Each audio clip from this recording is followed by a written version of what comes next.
ভালোবাসা এত নিষ্ঠুর কেন বলেন তো? ভালোবাসা এত কষ্ট দেয় কেন বলেন তো? একটা কথা কি জানেন, যে জিনিসটাকে যত বেশি ভালোবাসা যায়, যত বেশি আগলে রাখা যায়, সেই জিনিসটাই সব থেকে বেশি কষ্ট দেয়। মিঠাই, মিঠাই, মিঠাই। আর আমার সাথে সেটাই হয়েছে। আমার দুটো পাখি ছিল, একটা মিঠু, একটা মিঠাই। আমার বর আমাকে অ্যানিভার্সারিতে গিফট করেছিল ভালোবেসে।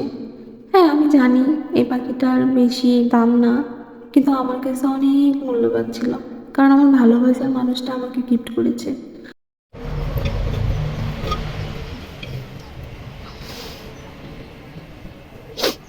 আমার পাখিটার জন্য অনেক কষ্ট হচ্ছে। এটার আমি নাম দিয়েছিলাম মিঠাই। আমার মিঠাইটার নেই। আমি অনেক আদর করতাম। কিছুদিন হলো ডিম দিয়েছিল, কয়েকটা। ডিমগুলো এখনো পড়ে আছে। আমি আর খাঁচার মধ্যে এই পাখিটাকে দেখতে পাবো না। অনেক কষ্ট হচ্ছে। আমার মিঠাইকে আর দেখতে পাবো না। আজকে সকাল থেকে ওকে দেখতে পাচ্ছি না। আমি অনেক বলতেছি যে খাঁচা থেকে বের হচ্ছে না কেন, বাসা থেকে। পরে ওকে মেরে দেখি যে এমনি মরে আছে। কি সুন্দর লাগতো, তাই না? আমার মিঠাই কত সুন্দর ছিল।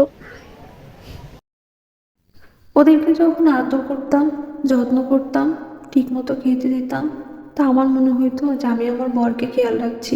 আমার বর যখন আমার থেকে দূরে থাকে, তখন আমি ওদের সাথে কথা বলি। আমাদের অ্যানিভার্সারির একটা ভিডিও বানিয়ে রেখেছি, আমি সেই ভিডিওটা আপলোডও করিনি। তার মধ্যেই আমার পাখিটা মারা গেছে। পাখিটা ডিম দিচ্ছিল না, অনেক দিন হয়ে গেল। তা আমি দোকানে গিয়ে বললাম যে আমার পাখিটা ডিম দিচ্ছে না, আমার অনেক শখের পাখি।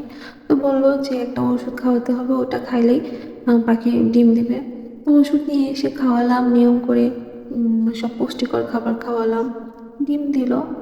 দেওয়ার পরেই এখন বাচ্চা দিবে, তখন মা পাখিটা মারা গেল।